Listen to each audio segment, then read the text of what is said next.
Video viral di media sosial memperlihatkan jemaah cekcok hingga nyaris adu jotos sebelum sholat Id pada Senin 31 Maret. Momen yang semula teduh menjelang sholat berubah menjadi tegang. Penyebab keributan itu diduga hanya karena jemaah yang tak mau pindah barisan. Dikutip dari Tribun News Bogor, keributan itu terjadi di lapangan Karebolsi, Kota Makassar. Dalam video itu terlihat seorang pria berbaju koko warna pink adu mulut dengan pria berbaju koko warna putih. Bahkan pria berbaju putih itu menunjukkan gestur hendak menonjok lawannya. Satpol PP dan polisi yang berjaga langsung berupaya menengahi pertikaian tersebut.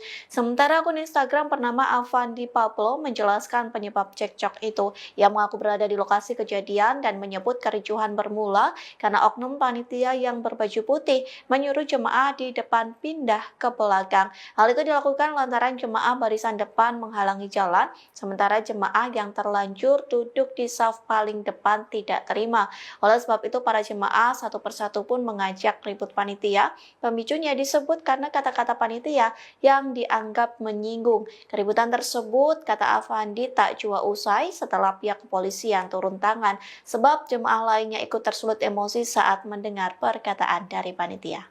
Download Tribun X sekarang, menghadirkan lokal menjadi Indonesia.